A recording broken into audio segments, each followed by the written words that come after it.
Ladies and gentlemen, listeners, lovers, and friends, welcome back to the Prodcast.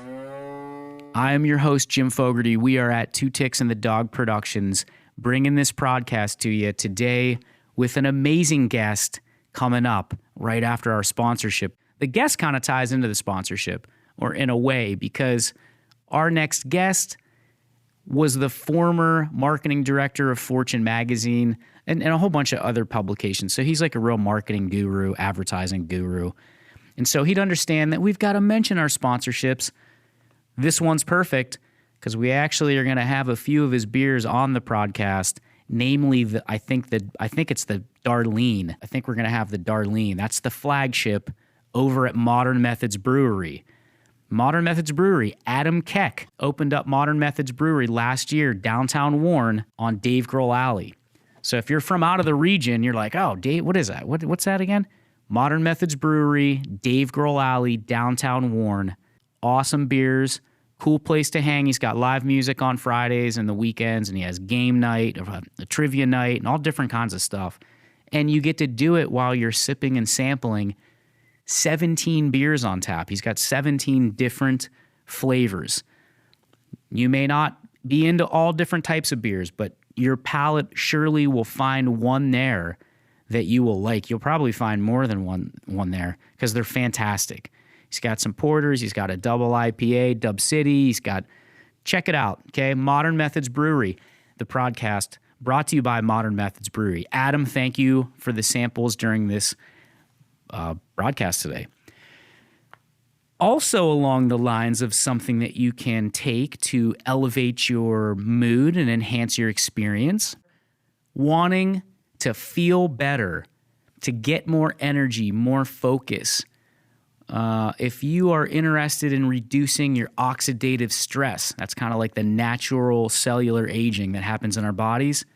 I will talk about this in a later podcast with an expert guest, a doctor friend of mine. But before we get to that, you can check out I got a message from him saying, don't forget to tell him that they've got pet products and they've got hair care products. Some of them I sampled, some of them I have not. I have not sampled the pet products because I'm not a dog or cat. But you can also reduce your dog or cat's oxidative stress and get them feeling better and put a little more pep and bounce in their step. Check out biohacktomorrow.com. Go today, check out biohacktomorrow.com so that you can, and your pets, be the best they possibly can be tomorrow. Biohack tomorrow. Biohacktomorrow.com. Last but not least, tied in with our guest today, our final sponsor bringing you the Prodcast at Two Ticks and the Dog is warrenwire.com. WARREN wire, WIRE.com.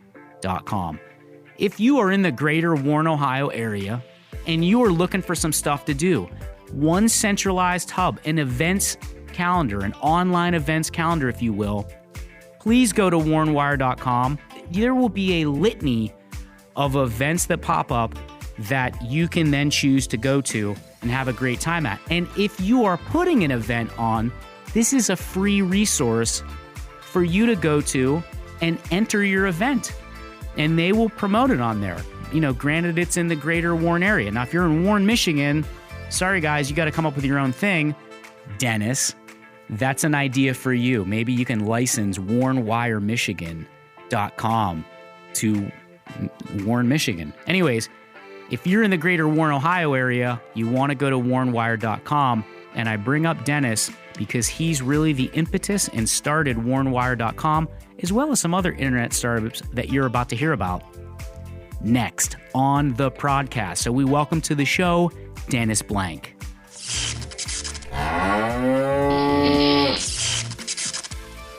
Well, when I speak, I will sit up.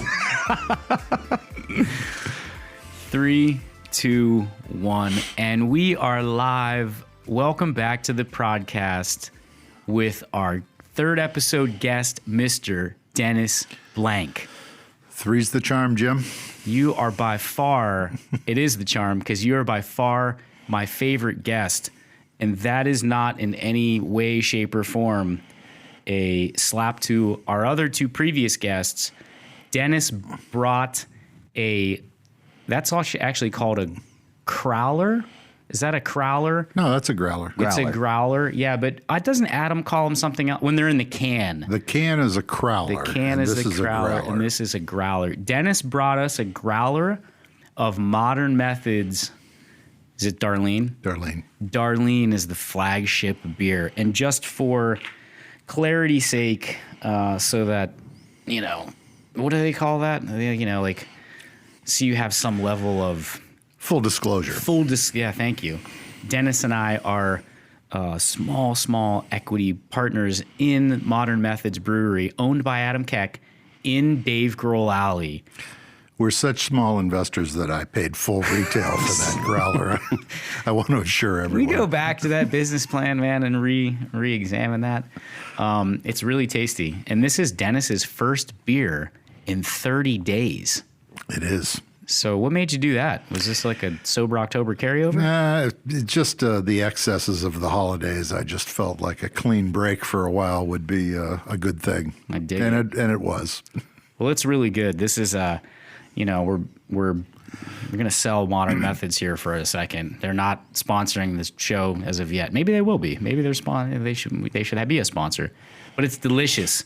Darlene. It's open now. Dave Grohl Alley. Thursday to Sunday. Thursdays at 4 o'clock it opens. And Brandon, how's that beer? Is it good? Oh, it's delicious. And that's with Modern Methods. They got the upside that they can pay us in beer. They don't even have to pay the money. I like how he's thinking. They don't even have to pay the money. Bro, Two growlers, couple of crowlers. I like a how couple you're of jolly thinking. people here. It's all it would take for me. Dennis Blank.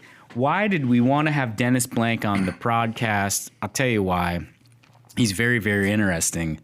It's a very strange tale of the prodigal son returns back to Warren post-retirement, but it began at Warren G. Harding when you graduated.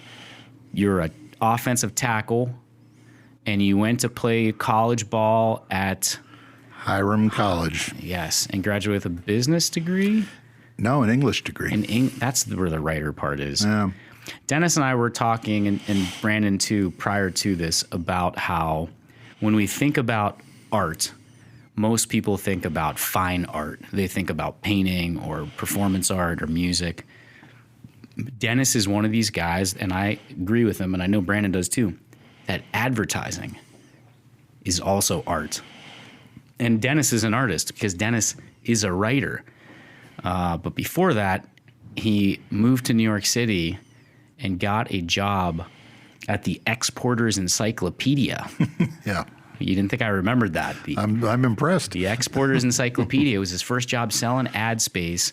He was an AE for that. And then tell us about that progression, how you moved into various marketing director positions at major periodicals, one of them being Money magazine. Money was one, yeah. Well, it was a progression. I never was never one of these guys with a well-planned career path.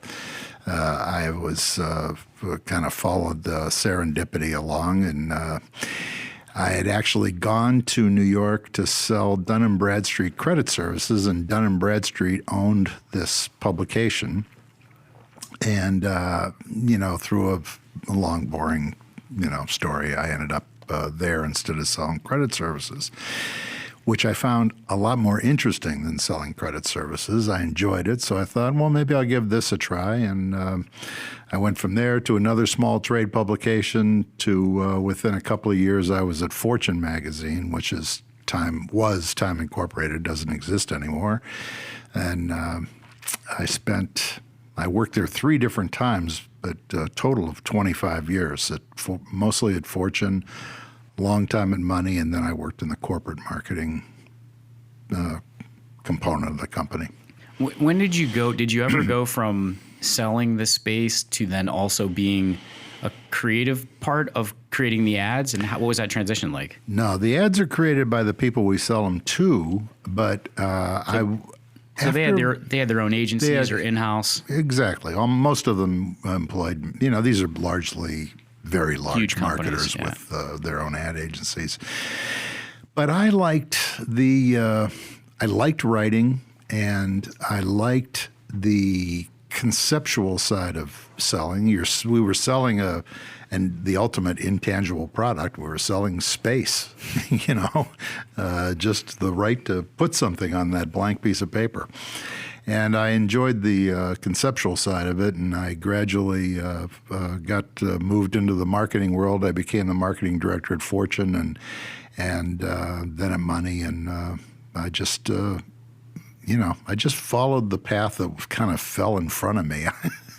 I wish I could say I had this well thought out plan, but I didn't.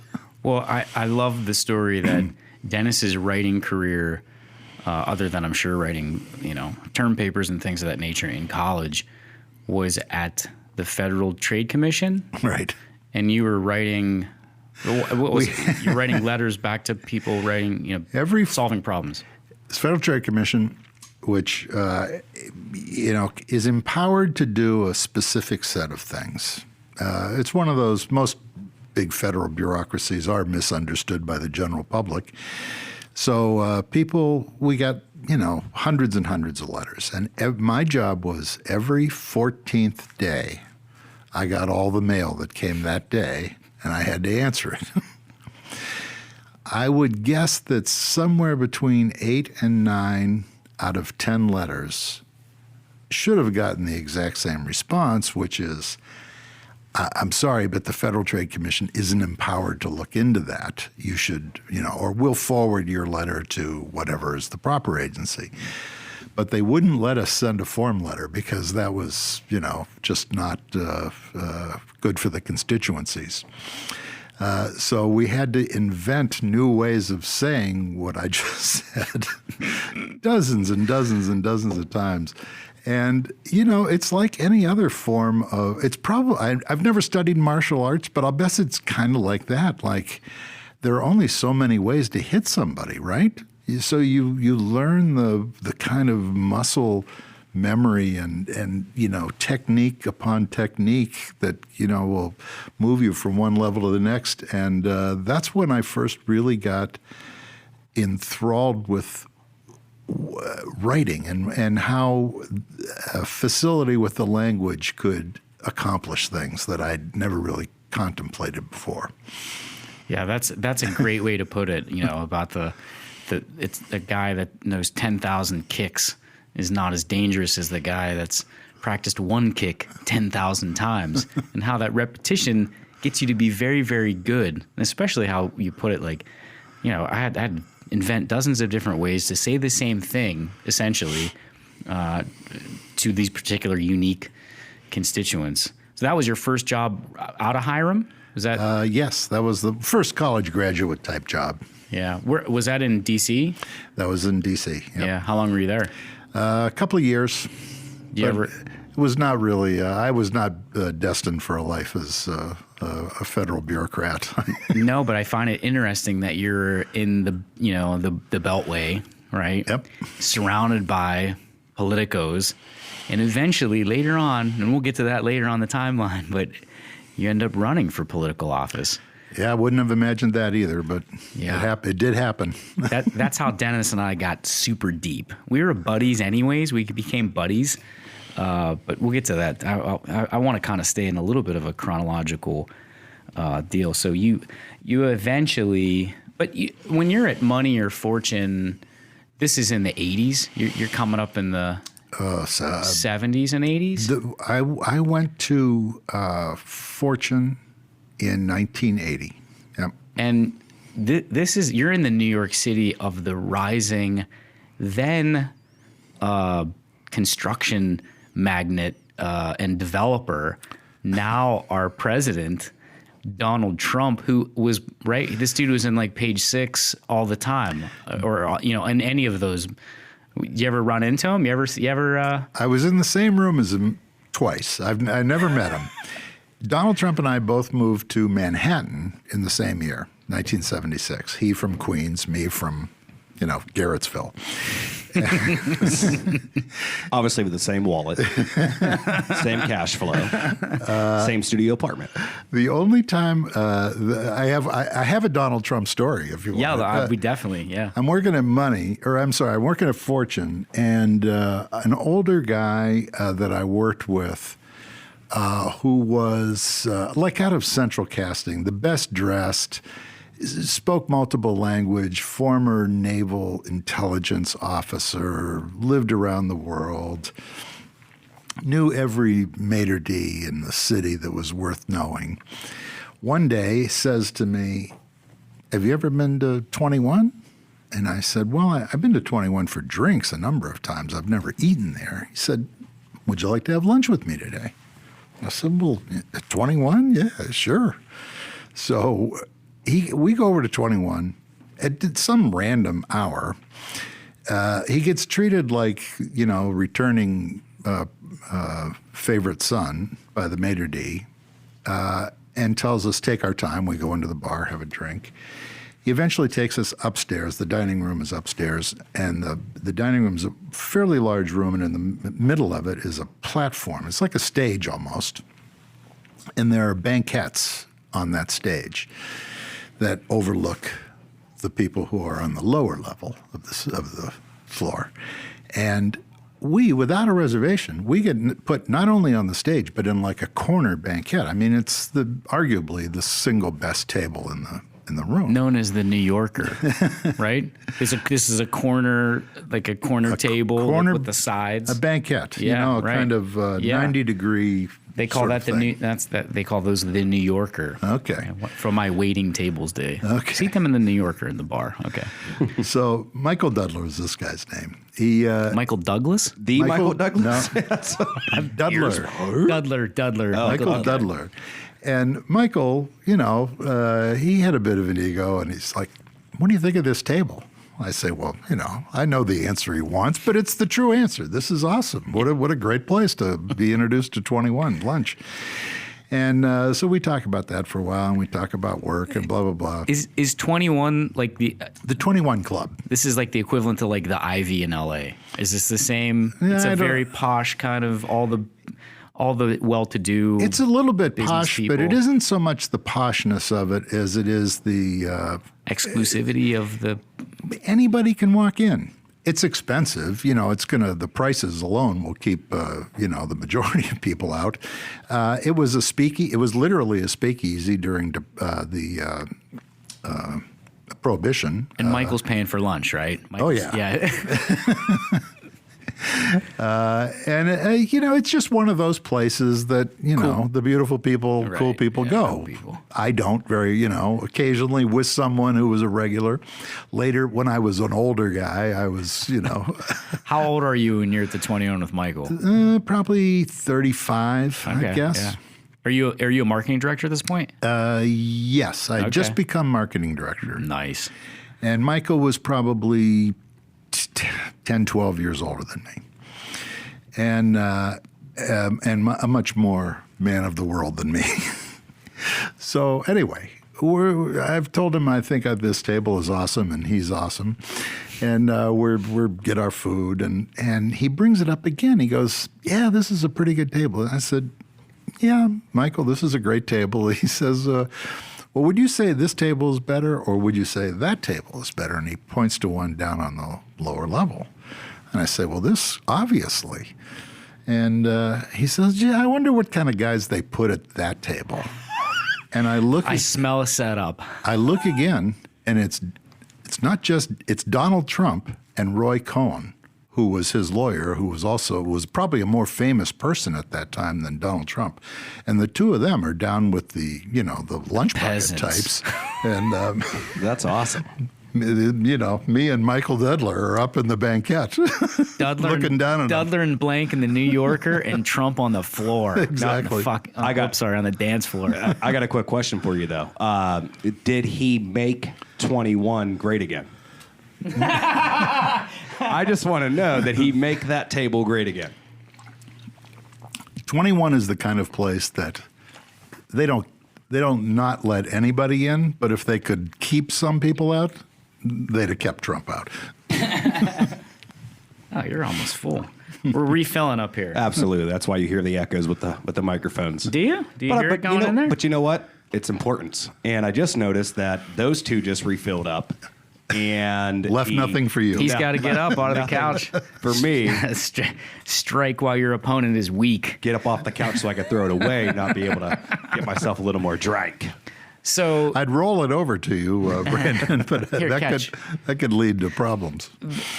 So that was the first time you with Trump. Did he leave any kind of, obviously, impression? You didn't run across him, but I thought you maybe told me another story where you were at a party with him. I was at a Time magazine party that he was at one time, but I didn't talk to him. And then I might have also told you one of my colleagues who was the PR director reviewed his first book, The Art of the Deal. Oh yeah, and not altogether favorably.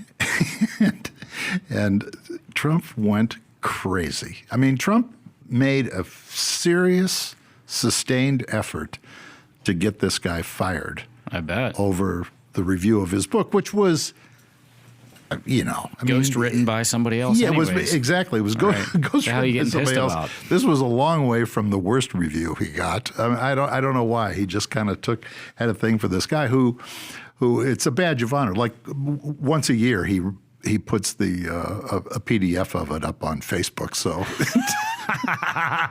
to remind everybody that I want to be friends with that guy because that's funny. Badge of honor. That's a great term. You said that. You said that one time about being from Warren, Ohio. We're broadcasting from Warren, where Dennis moved away from, and then when he retired from Time Inc., so he retires from Time Inc., then he moves back to Warren. And I've heard this story before too because you shared it with us. I think it's important to kind of talk about it. How your friend was like a life coach or something. Yes. And how you ended up back here because obviously you're a marketing director of two major publications. Part of the connection between Dennis and I, obviously both are from Warren and amongst other things as well, but we both worked for Time Warner at one point. I was at Time Warner Cable. He was at Time Warner, these magazines, and I know what their retirement plan. I mean, it was a great, very. It was a nice package. So you retired. I'm sure have some, and you come back home to Warren, where a lot of the mills have closed and different things. Instead of going to Florida and golf or staying in New York, where it's all this happening, how does this come about? Well, I did actually initially go to Florida, although I knew from the day I left that it was going to be a long vacation, that I wasn't retiring there. I knew that wasn't. You didn't want to stay because of the heat or because of the Gators? What was the? No, I think it was really more that I just had a sense that there wasn't anything there for me long term. I enjoyed a game of golf and I liked the beach, but not every day.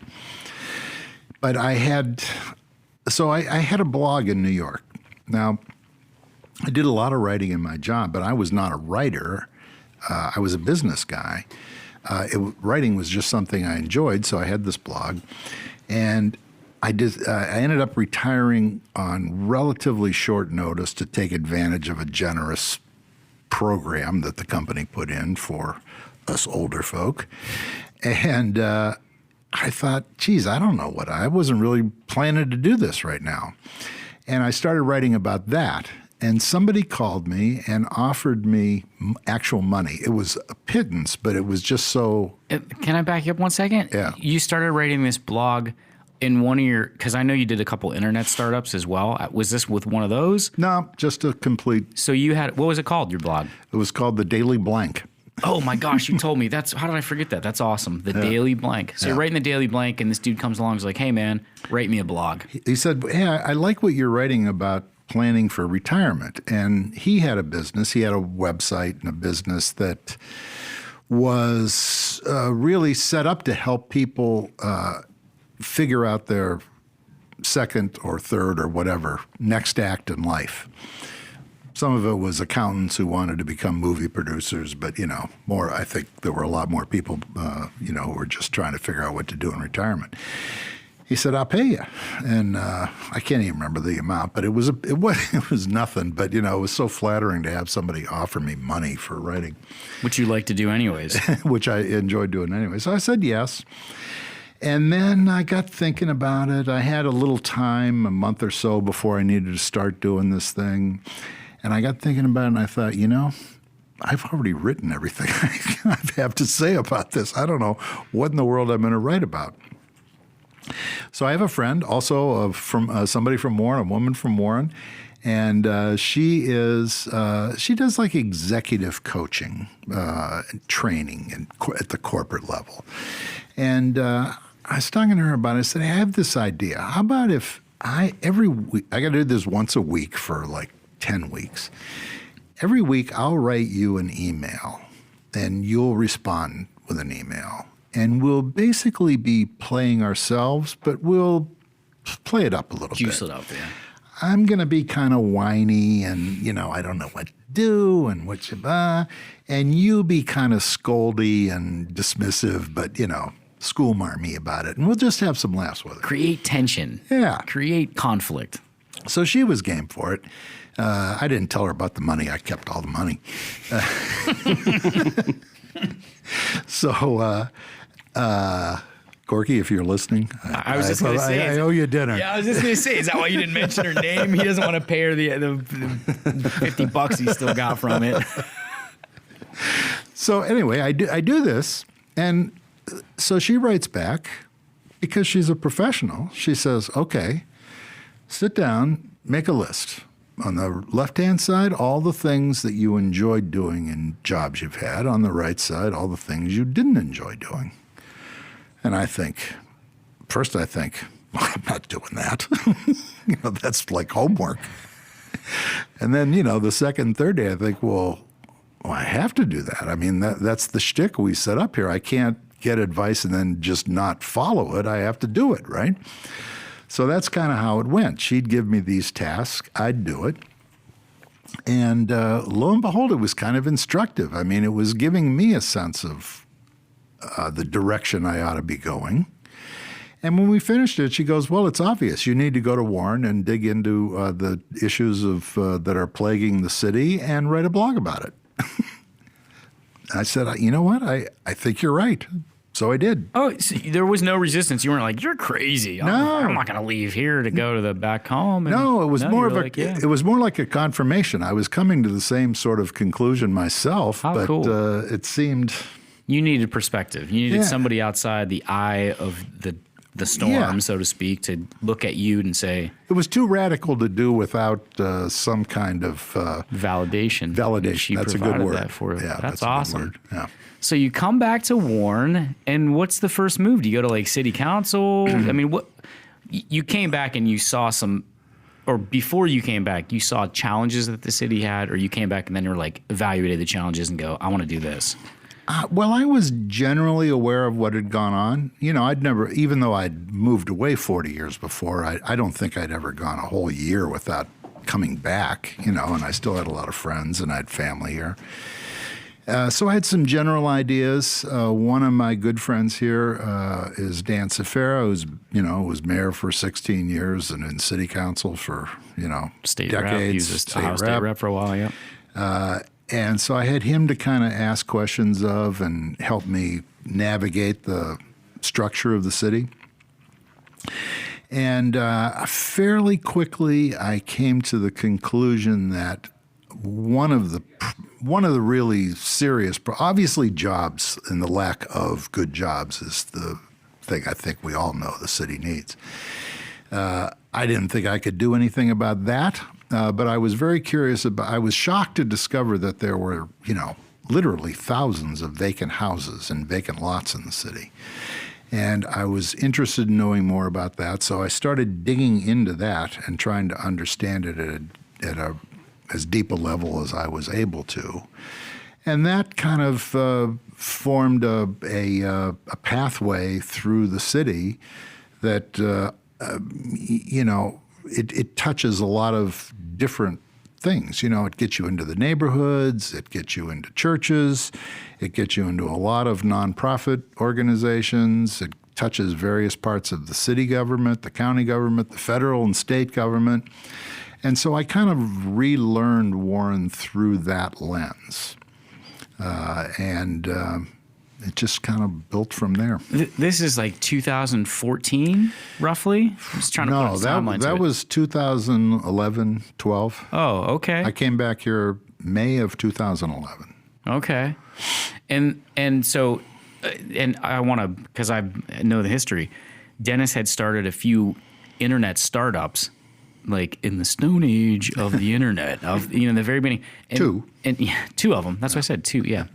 And you started this blog, thank you, Warren Expressed, kind of at the advent or shortly thereafter, social media, particularly Facebook, started to launch a little bit more into this stratus. I think in 2000, you could fact check this. Right. I think in 2013, I don't think Facebook was yet public. Or you came, what year did you come back?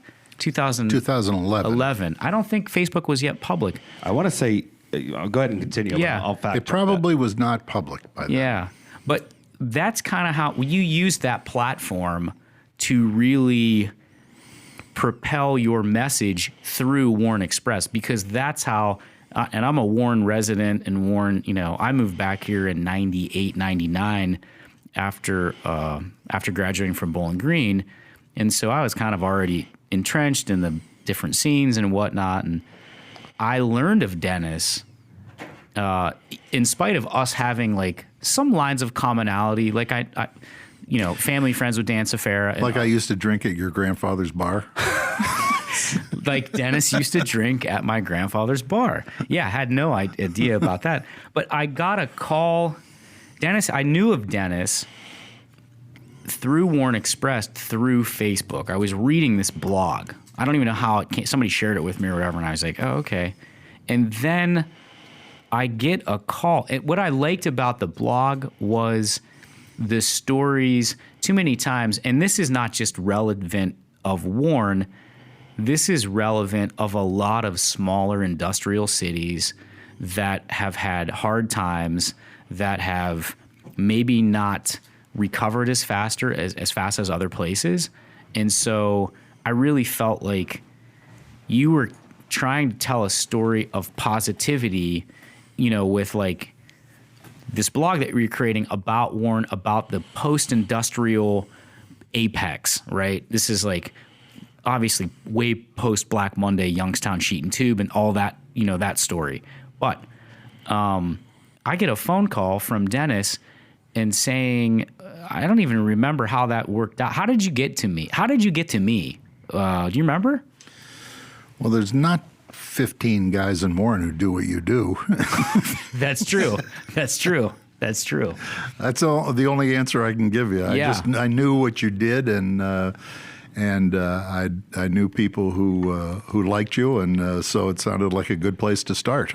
And that checked real quick is I believe Facebook came out like in 2004. It was meant just for college students. Sure. And then in September 26, 2006, it became public. Oh, that long ago? Oh, wow. I'm surprised. Yeah, it's been around for a hot minute. Wait, it went public with like New York Stock Exchange? Are you talking offerings? that kind of public? I'm talking public offerings. Yeah. Oh, okay. Yeah, it became a thing. I think that was in 2012. I thought you meant when So the timeline it opened up. Became open to the public in 2006. Yeah. I got you. Oh, right. Yeah, Jim, speaking of that Warren Express, I remember around the same time too. Didn't put a face behind it. It was almost like a secretive thing. It was almost like somebody was out there doing these conversations I was having at the bar, because we're Warren people. We love Warren people. It's like you have these and we conversations, love drinking at a bar, and we like drinking at a bar. And I'm like, there's somebody out there like putting a voice behind what we're talking about here. I'm like, I don't know who this is. That's a good. But when's the next one coming? Yeah, that's a good way to frame frame what I mean? it. It was kind of awesome. I don't know who this guy is, but he's clearly been drinking. But it was like, this is what we're talking about, guys. Here's an article about it. And that's a good way to frame it too, because when I got the call, you said, hey, this is Dennis Blank, blah, blah, blah. I'm doing this thing, Warren Express. I was aware of it. and you said, I'd like to sit down and talk to you about, whatever, the revival, this idea of, I'd liked your stories because they were positive, and there's not enough of that in the local media. And this gave, I think Chuck Eggleston is a fire captain now, and I think I may have read, and Chuck and I go back, and so he's a very positive guy, very like a strong volunteerism, strong sense of like community and vested, and he'll throw the work in. Oh, and he also makes beautiful nieces. There's a connection. Holy shit! Yeah, I totally forgot about that. So he had been featured, or what? I don't know the thing. You had wrote a blog about, I believe, about Chuck, and when I got the call, you were like, "Hey, do you want to meet? I'd like to talk to you about this Warren Express." I was like, "Oh man," I was kind of flattered. Like, this is cool. And we actually, speaking about bars, we met at the Horseshoe Bar. Do you remember that? Oh, yeah. Yeah, we met, and, this is back in my, Dennis just came off 30 days of no beer. Brandon was busting my balls earlier about it. Like, dude, when are we, doing this podcast, like, when are we going to have some beer, man? This is like, Rogan and those guys are having fun. And every episode, every guest, he's like, oh, yeah, it's been like since October. Yeah, and I'm like, dude, I did not sign up for some. Yeah, some PG. Yeah, some PG. Let's break loose. Yeah, we met at the bar, and which is part of the reason why I did Sober October and carried it on. That's maybe another podcast. But I like to have a few libations, and Dennis too. And so we sat at the bar and drank, and I really got a great sense of I know that you got a great sense of my, because I wear it. Somebody told me this one time, and I was starting like, no, that's not true. Like, I wear it on my sleeve, and go back to that badge of honor kind of conversation. Like, guys from this area, or from any of these type of areas, but particularly here, they wear that toughness, that salt, that, we worked in the steel mills, we worked here. We're hard workers. We're proud people too. We're very proud people. And I got that sense from you that you got that from me, and I got it back from you. And I bought in right at that moment. Like, having a couple beers, that's probably one of the best things to do if you really want to get to know somebody, unless you're not a drinker, and that's okay too, is to sit down and open up and just socialize and see who this is about. Because I really wasn't too sure. Then it must have been shortly after. And Dennis wrote a very flattering piece in the Warren Express. You going to jump in?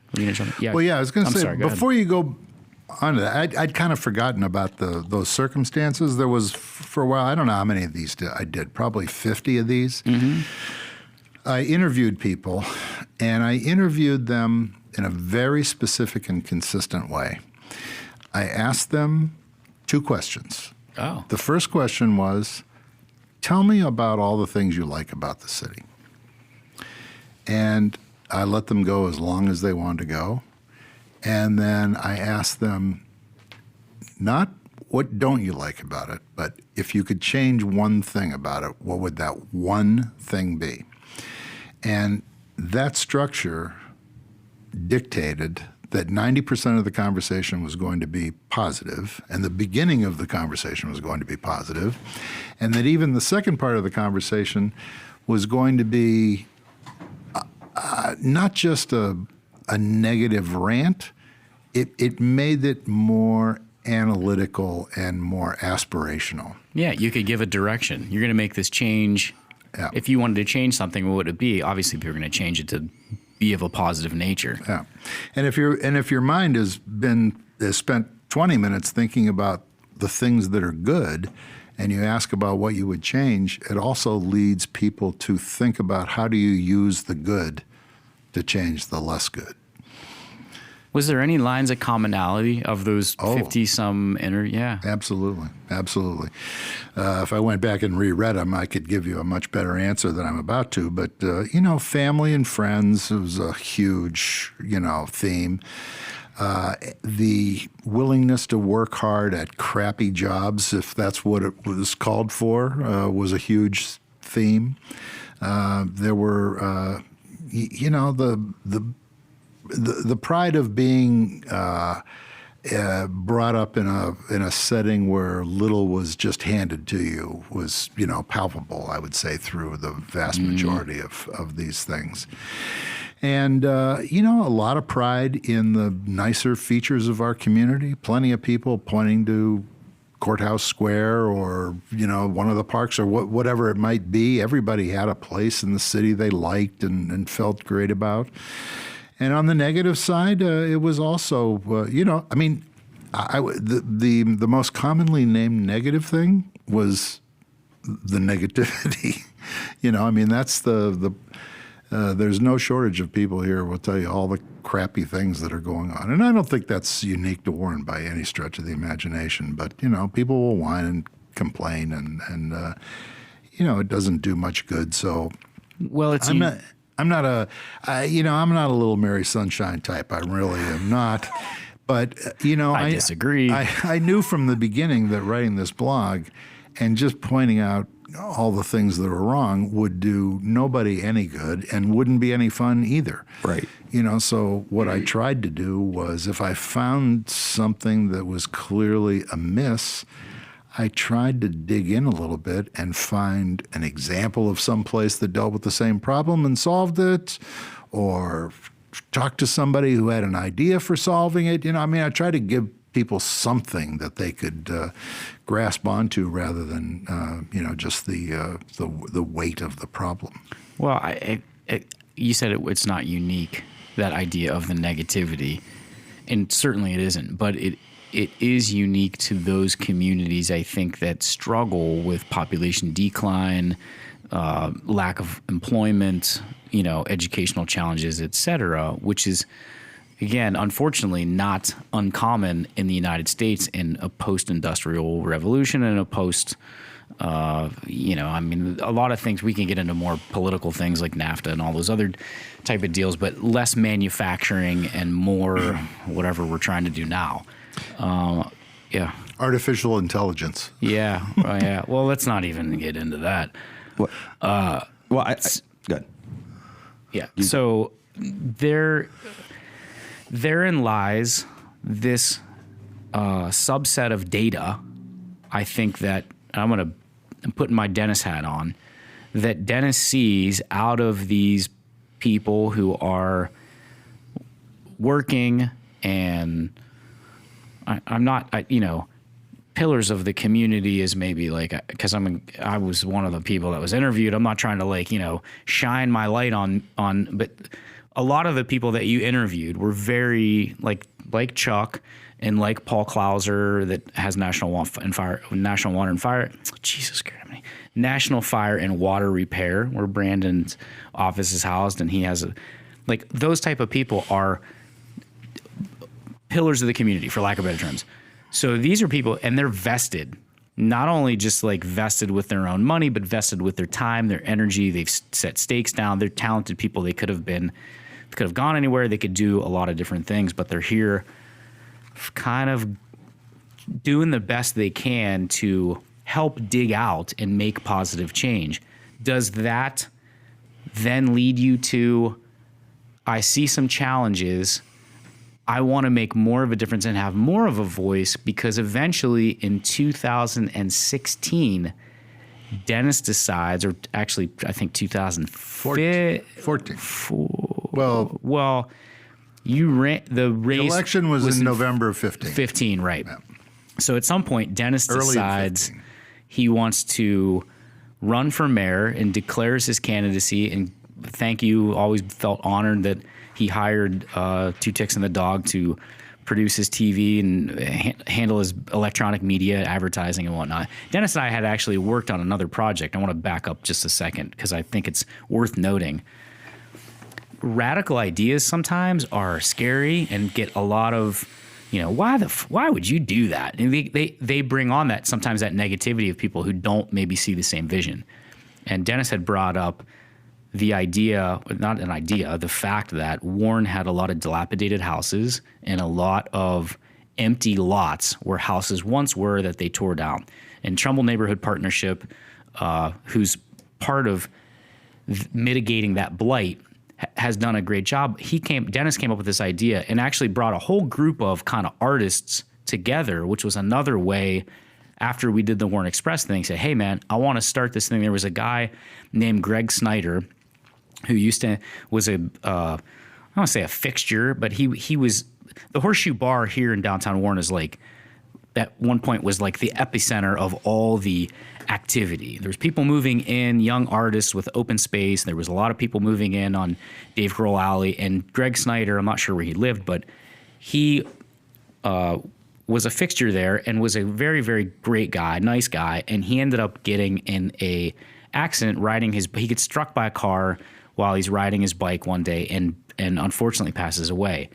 And in memorial of him, in memory of him, Dennis and some other people, some other artists, decide to start this movement called Greg's Gardens, where they take these blighted empty lots that have been overgrown with weeds and rats, and people are like dumping garbage, and they get a bunch of volunteers. They go in, they clean the space up, and they plant wildflower gardens with benches and different fixtures to really beautify some of these neighborhoods that are in less than desirable areas. I loved it as a kind of an eco-friendly person. I was like, oh, wildflowers, that sounds super cool. There's going to be honeybees there. This was like right at the beginning of like, they talked about colony collapse with these bees and stuff, and I was like reading that. I'm like, oh, this is super cool. I want to be a part of it. So he called and said, hey, we'd be a part of it? Yes, absolutely. So we worked on that project together. Then he decides to run for mayor. There's a whole bunch of circumstances surrounding that, which we don't have enough time in the broadcast to get to, but hires Two Ticks and the Dog to be his media consultants and producers of his TV, and I don't think we did any radio. Mostly it was electronic TV, social media, and television campaign. How did you decide? I'll take a step back. How did you decide to run? I mean, you're doing all this good anyways. Does it give you a bigger voice? And you ran as an independent. This is a primarily Democratic area, and I know we had this conversation. And when he first came, he goes, "Hey, I'm thinking about running for mayor." There was like a rumor out there anyways. You think about running for mayor? And I think Dan Safera gave you the same thing. Are you crazy? Like what kind of, you must like suffering, and why would you do this? Why would you do this? Why would you do this? Tell us. I did it largely out of a sense of frustration, I would say. I didn't feel like the city was progressing at the pace that it needed to. And I was very disappointed as the primary came around to see that there were no challengers for not only the mayor's job, but for really any of the city jobs. And I thought, well, don't complain. Do something about it. And I was going to be, my initial thought was I would do this just to give myself a bully pulpit and to kind of shape the conversation. But my friend Dan Safera, when I used the term shape the conversation, smacked me in the face with a bag of nickels and told me I was a dope and, that if you're going to run, you got. What's wrong with you? Yeah, you got to win, right? It wasn't so much that he thought I was crazy to do the job. He just thought it was ridiculous to run and do it as a protest of some sort rather than in a competitive vein. And then, once part of it is you kind of get wrapped up into it. And then if you do have any competitive sense, which I definitely do, you kind of feel like, well, I can win this. Why not me? So it went from being one thing and turned into another fairly quickly. And we came up a little bit short, but we gave them a good run for their money, and I don't have any regrets. No, it was a total blast, and it actually gave not only you but your followers, your supporters, a platform. Some of which those supporters they were from Warren, but they had moved out into the suburbs, and it re-engaged them to bring them back downtown and into places that they had, I don't want to say forgot about, but they just hadn't frequented in a while. And in part, one of your first fundraisers, before I say that, you hired Adam Keck, Modern right. Methods Brewery. That's right. Prior to Modern Methods, he to do this data subset of managing your campaign, but through a data analysis, if you will. Yeah, as the ground game, as it is commonly referred to. He understood, because he'd done it before as a volunteer in the Obama campaign, actually. He understood the logistics of getting voter rolls and addresses and organizing door knockers and people who could go out and into the community and work on your behalf, and which was all brand new stuff to me, and it's not brain surgery. I could have probably figured it out by January of the following year. But it seems like they're just volunteers, but there is so much that goes into that. There's a lot. For sure, yeah. There's a lot. I'm constantly, you going to run again? You're running. People have no idea. They have no idea how much work it is. They have no idea how complex the task is. And most of all, they have no idea how expensive it is. It's in America, if you want to run, you better have some dough. Well, speaking of dough, though, which I think is a great testament to how your campaign felt. It's a weird way to put it, but, people think about political fundraisers, especially when they are entrenched. You ran against an incumbent mayor who was entrenched in the party, had a lot of support and a lot of people. And anytime it's that, a lot of times people are doing like these $50, $100 ticket, even as high, in the congressional level, sometimes they're a lot more. And we do this, in our day-to-day at Two Ticks. So I've been around it and seen a lot of it.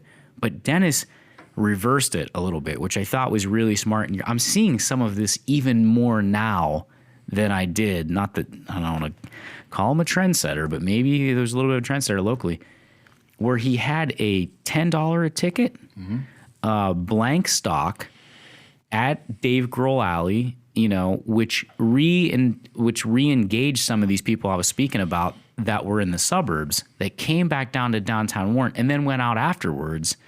And we mentioned Paul Clauser earlier. Paul had renovated a building down here for National Fire and Water Repair, and he lives on the second and third. He lives on the third floor. He has the second floor for apartments, but he renovated the whole building, and it's beautiful. The backdrop, the building of his backdrop. The backdrop of the building is, kind of dedicated to Dave Grohl, and there's a big mural there and whatnot. But that was the backdrop to Blank Stop, and it really was an interesting. I don't know if you raised any money or even covered the cost because I wasn't part of that campaign, but I can tell you this, the feel of that, the vibe of that was worth, even if you lost $2,500 or $3,000 or $5,000, it was a great feel because it got so many more people engaged back into the wherewithal of Warren. Yeah, we made money on it because it cost us next to nothing. We just... we had a temporary stage up there. A couple of bands volunteered their time, and that was about it. And we got a nice crowd, and everybody had a good time. And I don't know if I can claim any right of ownership in that. It's a pretty long-standing tradition of doing things like that. But Bernie Sanders raised, what was I heard, $6 million bucks in 24 hours this week, and the average donation was $27. Wow. So we did some higher end things too. There are people in this town who can and will contribute who don't want to come hang around in Dave Grohl Alley drinking warm beer. You got to do something a little different for them, and we did. But that was by far the most fun event. Well, I know one of the things I wanted to share with you was because of Blank Stock and because you sold, or I don't know if you sold or gave it away, hamburgers and hot dogs. There was a plethora of extra hot dog buns and hamburger buns left over. And those hot dog buns and Blank Stock inadvertently brought MDI Studios downtown. And it's a silly kind of story, but I was down here a few days after your blank stock, and I was just looking at different places around here. I just needed to separate work from home. Found a couple closets in a sense, and I went down and visited my buddy Tim, Artistics. He's also located downtown next to Jim's office. And we're sitting there, and here comes this guy, don't know his name, with this huge tray of hamburger and hot dog buns. Stops in front of Tim, and he says, "Hey, would you like these?" And he goes, "Well, let me go inside and call my wife real quick and see, if she wants them." So I'm like, I'm introducing this guy with the hamburger and hot dog buns. He says they were from blank stock. And he introduced himself. His name's Paul Klauser. And he's like, "Well, what are you doing down here?" And I said, "Well, I'm actually looking for a place." And he says, "Well, let's see if he wants these hamburger or hot dog buns. And if he does, I'll take you down to my place, see if this will work for you." So he did want the hot dog and hamburger buns. We walked down. I got myself an office in that building, all because of blank stock, all because of hamburger and hot dog buns. So I know you didn't win the mayor race, but when you are a mayor, you want to bring businesses in, and you brought me in through that fundraiser campaign inadvertently. So I appreciate that. And I always wanted to tell you that. Thank God Brandon likes junk food of hamburgers and hot dogs. Glad to hear it. Well, I think what's also interesting is, Dennis came close, but fell a little short. The groundswell of support that he had, though, carried over. And what I think is very interesting is now, fast forward almost 4 years, the mayor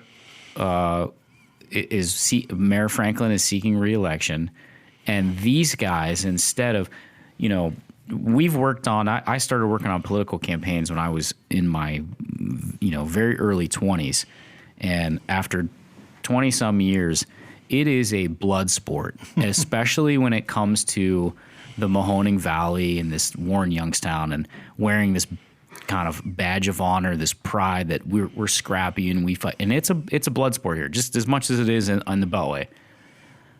And so sometimes there gets to be some feelings of, whatever happens. But credit to both Mayor Franklin and Dennis for being able to shortly thereafter, lick their wounds, and because the mayor was a little bent too. Like, he felt like there was a little, and it really kind of, I don't want to say it split the town, but I mean there was some challenges, and I think he would say this. He said this to me, and I know he said it to you too. It helped him. It shined a light on some things that were challenges that he needed to maybe address, and helped him really work harder. And the fact that you guys work on projects now together is a testament to both your lack of ego. Like, it's servitude over ego, right? It's a very heated competition. You're very vested. It's a very personal thing. And you guys both have found a way to work together. And Dennis has been included and still has a voice, and his supporters still have a voice and a platform because he was willing to take the risk and run for public office. That is something that's, first off, should be commended and is courageous, and didn't give kind of a half-assed effort. I know I said, we try to keep it PG-13, but that's really what it is. It's, some people want to run as a protest, and God bless Dan for saying, listen, run to win, or don't run at all.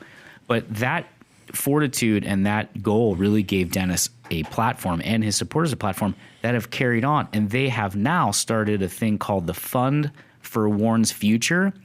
And an offshoot of that is now another kind of an internet startup called WarrenWire.com.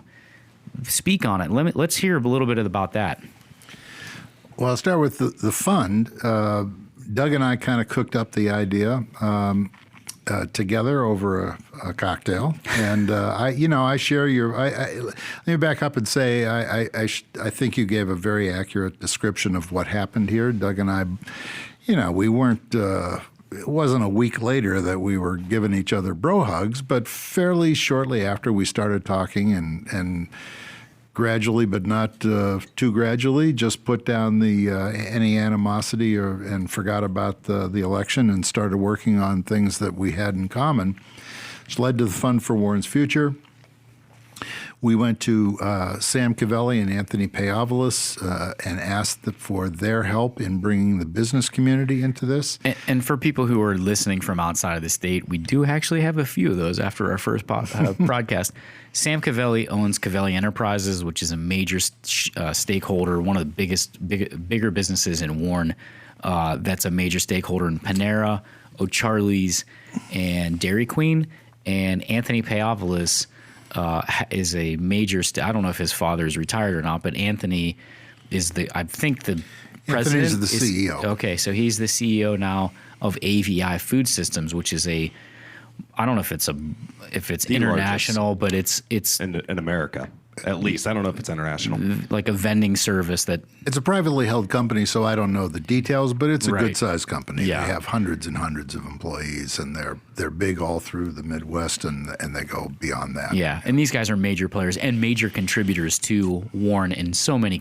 We could spend a whole podcast about that, but... Long time, both of them long time, very generous awesome benefactors of the city. Could be anywhere in the world. Could CEO anywhere in the world. Awesome dudes, yep. They're here in Choose to stay here in Warren, Ohio.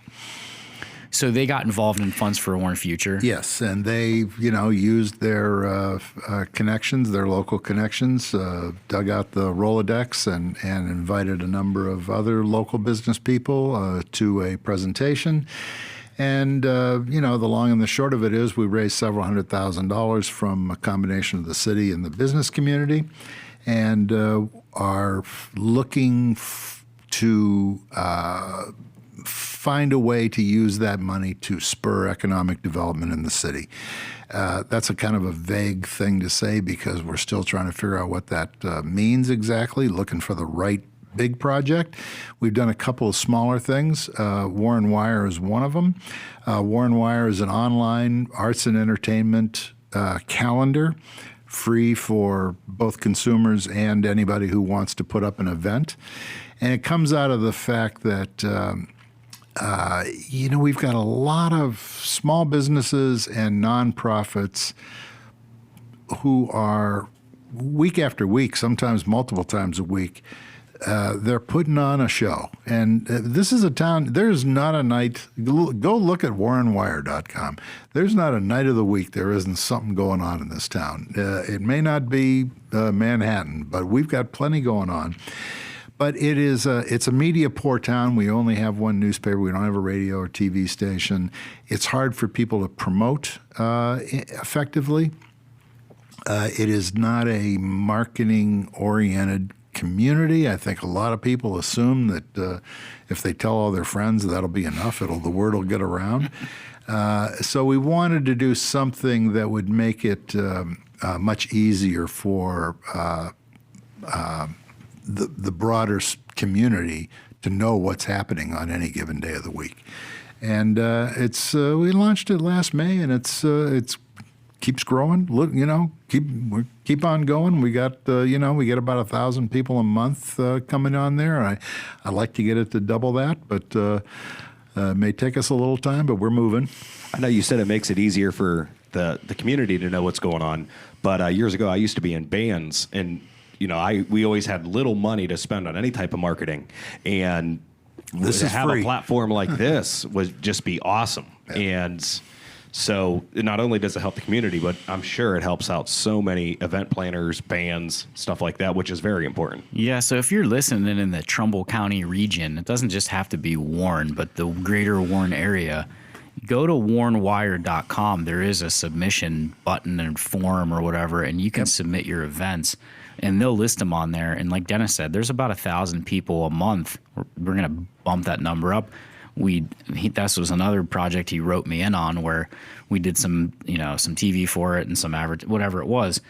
If we could afford to keep doing that TV, we'd have the number I'm looking for. But it's great because there's always been, go back to the Warren Express thing where people had, there was this idea of negativity. There's nothing going on around here. When you go to warrenwire.com, you're going to find that there's a lot of stuff going on around here. And maybe it isn't all Broadway shows and things of that. It's not maybe all big events at the Packard Music Hall or at the Warren Community Amphitheater or at, other places. But there's a lot of things happening in little places like Modern Methods, or the Speakeasy, or the Mocha House, or there's a whole... Or places that people don't automatically think about when they're looking for entertainment. For example, at the Kent State Trumbull branch.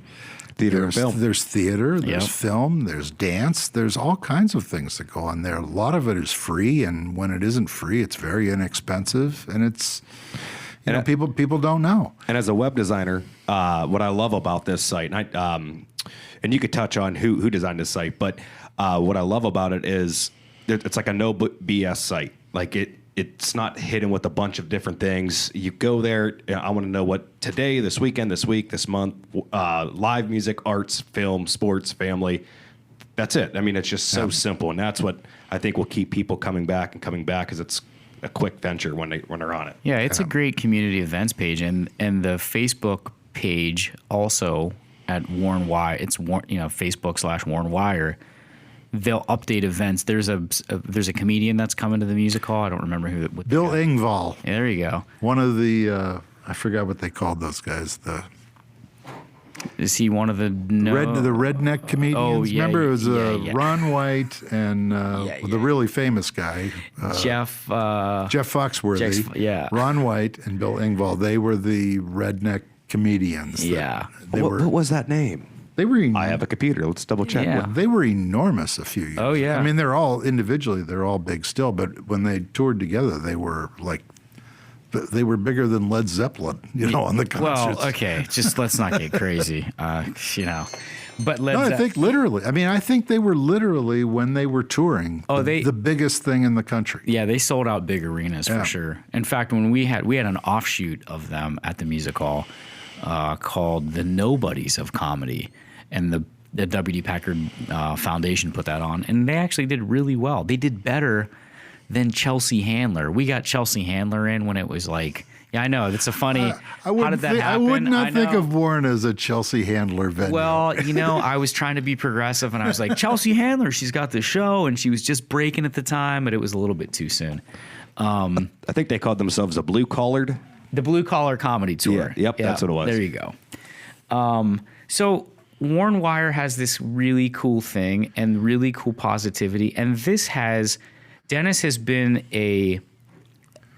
at the forefront, along with a lot of other people, of leading the charge of this renaissance that started in many, many capacities, but I'm going to bring it back full circle so that we can wrap up and maybe head over. I'm buying. Okay? Don't get... Hey, you guys are owners. I ain't buying. You guys are owners. Well, you see it didn't get us any break on the price. Adam, come on, man. But back over to Modern Methods, because I want to just quickly, before we wrap, talk about part of Dennis's... was it through Warren? It was through Warren Expressed. You started to read almost like a book of the month club kind of deal. This delve into Janesville. Is it Janesville, Indiana? Janesville, Wisconsin. I'm sorry, Janesville, Wisconsin. And this is a place that also lost General Motors. We just recently lost General Motors. And one of the things they found wasn't it like one of the commonalities was if you wanted to come back? You're conflating two books. Oh, I'm sorry. And they're both excellent. There's a book, the book Janesville is the title of the one book written by a Washington Post reporter that chronicled what happened in Jamestown, Wisconsin over a 10-year period after their GM plant closed in, I believe, 2008. And it's an excellent book. However, it's a little on the depressing side because nothing good happened. I mean, it was a tough thing that they're still dealing with. The book that I much more enjoy talking about, that you're taking the anecdote about breweries out of, is a book called Our Towns, plural. The famous play Our Town. This is Our Towns, written by two pretty well-known journalists named Fallows, Fallows, James Fallows and Deborah, I believe his wife is. This is also a long-term project. They visited 50 American cities in a 4-year period, I believe. 100,000 miles they traveled, mostly in the little airplane, small airplane they piloted themselves. And these were all medium-sized cities. No, this is not New York, Chicago, L.A. This was Green Bay, Wisconsin, Greenville, South Carolina, places we can relate to. There weren't any as small. I don't remember any as small as Warren, but they were all, smaller cities. But with the similar, metro area of the greater Warren-Youngstown area is probably the same size. maybe together, together they'd be. And they went. The premise of the genesis of the book was he's a pretty well-known political reporter. He writes for The Atlantic now. They were so kind of worn out of the national political dialogue, such as it was. They got to thinking about we're frozen in inactivity. We're not getting anything done because of the few things we disagree about. That can't be the case in cities, right? Cities have problems. They have to solve them. They can't be bogged down by ideology. What are these cities doing? And so the basic premise turns out to be correct. They'd go to these cities and they'd dig in and they'd spend days, sometimes weeks, sometimes multiple visits. What were your problems that needed to be overcome and how did you do it? And I just found it a very uplifting read because every city mounted some kind of idiosyncratic effort that was particular to their community, where they focused on an asset they had and made something of it, or focused on a problem that they had and found a way to solve it. And by bringing people together, regardless of their ideologies, these are the kind of situations where you'd find a Trumper working, elbow to elbow next to a Bernie Sanders or a Barack Obama supporter. Let's get more of that. They didn't spend any time talking about that stuff. They spent their time talking about how to solve the problems of their local community. And one of the things that came, and it was 50 cities. So this book is like 50 profiles. Case studies, yeah. They're case studies, but these are good writers. So they read like personality profiles. I mean, this thing read like People magazine. It was never any work. It was just engaging and interesting and fun to read about the people who were involved and the kind of things that happened. And it just all kind of flowed in a way that, you were learning without feeling like you were being educated. And it did a great job. And it closed with a list. Here's 10 things we found that tended to be in common. They're not an absolute hard and fast rule, but these are the things we found that the successful cities seem to have in common. And some of them were fairly obvious and almost mundane in the sense that one I like to talk about because I think it's so true here.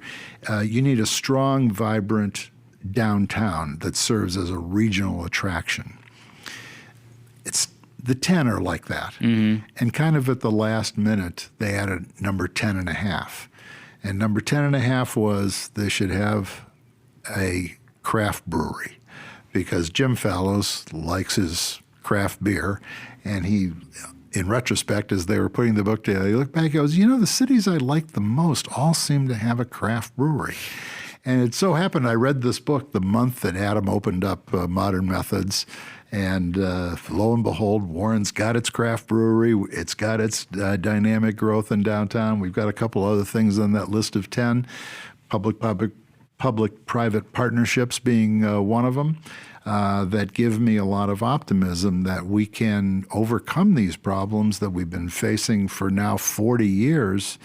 I don't minimize what's happened to GM by any stretch. It's going to make it just that much harder. But we've been through this before. This is not our first rodeo. We know how to deal with this stuff. We've got a lot of good things going on. We just have to concentrate on making the positive in the forefront and driving the process. And we've taken a lot of hits, but we continue to rise up. And I think that's what's awesome about what Dennis has done too. This is a guy that has moved back. I give you all the credit in the world. I don't want to be like blowing you up here. But I give you all the credit in the world because you could have went anywhere after retirement. You could have sat on a golf course, till the rest of your days and played 18 holes and done your thing. But he came in and got vested and dug in and has been an impetus for positive change along with other people because, you can't do it all yourself. There has to be support structures. So he mentioned some of these Adam Keck's Modern Methods Brewery has just been one of the latest, but Nova Coffee and, there's a whole host of go to WarrenWire.com and probably Warren Express and you can read about these places. People who invested like Paul Clauser, National Fire and Water Repair, people like Mark Marvin who own our building and I'm not just playing you up, Mark, because you own our building and you've been a great steward of this space, but he is invested into other buildings in renovating them, providing really high-end places for young professionals or older professionals to live. And it takes time, it takes a process, but Dennis has been an integral part of that and has really been willing and able to bring people together, roll his sleeves up, and push this idea that we can sustain better than probably at Janesville. We're more diversified than I think people give us credit for, and we are resilient in pushing forward this idea of a renaissance. And not just Mark, who, has done an unbelievable number of things, including, taking on the renovation of the Robbins Theater. But look at what people who've been here forever are doing, too. I think immediately, as you were talking about that, I think of the Economist family and the Saratoga and what they've done with the Christmas Festival. Yep, thank you. Yep. A few years ago, that Christmas Festival was the saddest but most pathetic thing. Right. I never wrote about it because I couldn't come up with anything positive to say. It was pathetic. And it's turned into something really fun and exciting and beautiful. Yeah. I mean, they make the square beautiful. The tree beautiful. lightings are beautiful. Yeah, the post lightings are it's beautiful. Incredible. You know what? And to give you credit with that whole mayor run, a lot of these changes, and I'm not saying it's because of your guys' mayor run, but I noticed such a jump to make such a huge change since then. And I know there was back and forth, but I think, Jim, would you like to speak on this? Did it put a lot of information out there to remind people we are downtown Warren, these are the problems we have, and then your guys' ideas going up and up, and then it was regardless of who mayor is, these ideas are coming true now. It's like somebody, you guys spoke those ideas, and now people are doing them. Well, Such a huge change since your guys' run. I think and this is a credit to Dennis. I may have teased some of these ideas out in our conversations, but we focused on the positive, not on. I think this is what happens sometimes, and this is. I don't want to get into political. That's maybe another podcast, but I think sometimes people focus on what the problems are. We all know what the problems are. People go oh, there's a lack of education, and we've got a heroin epidemic, and we have all these. We know what the problems are. How are we going to fix them? And you brought up the economists, and Jim Economist was. I don't want to get choked up here, man. He was a great human being, and his family have been nothing but fantastic stewards of the city. I sat on a board with Jim at the music hall. And there were a couple guys, all Greeks, mind you. This is kind of interesting, okay, because I'm married to a Greek too. Okay. Gus Savakis had the Hippodrome. Bill and Nick over at the Mocha House, and Steve Lardis. I wouldn't have even had my start. We talked about this actually in the first podcast with Bill Schotten. Steve Lardis at the Horseshoe, vesting their time, energy, and money and opening it up for people who were young guys like me in your 20s coming home. And I'm going to throw one more out there too. I'm missing people, so if we don't mention your name, but like Tom Duma, he's putting in a Rolex room basically in Warren, Ohio, so people can. And he's committed to the area. And there's a lot more people that we haven't mentioned, but these are all people. And I think that's probably Dennis did a great job. That campaign did a great job of shining the light on some of these things to people who maybe weren't already in the downtown space. Like I was already kind of vested in the downtown space, both here and then even prior to Matty Smith would lived right down the street at, I think, 167 West Market. He had a double studio, second and third floor, where we had art shows and we shot video down there because I didn't have an office. And he actually had, my office was on Central Parkway in a residential, but he had space down here. And there were a lot of other guys that had done that. Rod Hathorn was a bartender. He was one of the first guys that had subterranean studios. And now we have, the Box Gallery, Aaron Shine's place, and we had the other place that was down the road that just closed, but we have Art on Park and we have Tag. I mean, there's really a sense of camaraderie. We're all in it together, and we all kind of support each other. But people are vested and investing their time, talents, and money to make Warren a fantastic place. And Dennis did kind of bring that together and bring people down to, I talk about the people in the suburbs. If all those people in the suburbs lived in Warren, the election may have went a little bit different. And that's no, knock to Doug or anybody else. But it got those people back downtown who had moved, who had great memories of the city. Oh, I grew up on this street, and they moved to Howland or Cortland, or they moved to the suburbs and they hadn't been down in a while. It brought them back downtown and kind of started to showcase this idea that, yeah, it's still got a little grunge to it, and it still might be a little, we need a little bit more street sweeping and a little bit more planning and things but man, look at how far we came. Specifically the alley. The alley, we shot Wax and Gibbous, my first film, in Dave Grohl Alley specifically. It wasn't called Dave Grohl Alley at the time. Specifically because it was dark and dank and looked like you would get robbed up in that joint. Now, they have East 4th lights out there from Cleveland. They have the East 4th dangly lights. It had, so Sean Carvin and TNP and those Festival lighting. Festival lighting, right by Modern Methods Brewery. So, and there's really some great places, man, that have opened up on that backside, like Beautiful World and in Infi's there. And, there's some fantastic things that are happening. There's actually a place, we just lost a restaurant underneath us. But a new one's coming in. And coming in, not like the last restaurant that left, there was probably a 12-month gap between that place closing and then the Lime Tree Sandwich Gallery opening up. Now there is no gap. It's literally been the Lime Tree closed at the first of the year. You may have heard while we've been talking, those guys are doing construction right underneath us. And so I think that's going to be called West and Main. So I'm interested in seeing it and whatnot. But Dennis, thank you for coming in and speaking with us. And we definitely want to have you back. I really had a great time talking with you. And I hope people got a great sense of when you are vested into your community and put the time, talent, and energy into it, great things can happen. Like young business owners like Brandon Giovanni come down with MDI Studios, and people coming down to places where there's hope for Gary, Indiana, and Flint, Michigan, and all these places that have, people wrote off, like Warren, Ohio, like Youngstown, Ohio.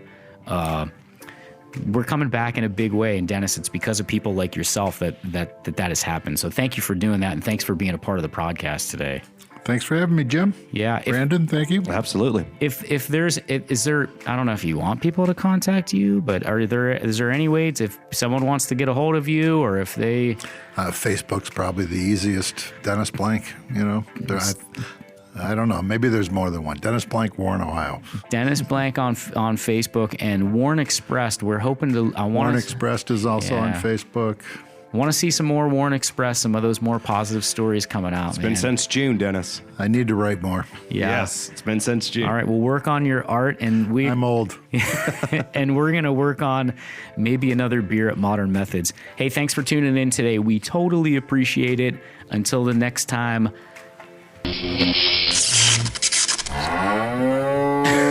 Where are we going with I don't know.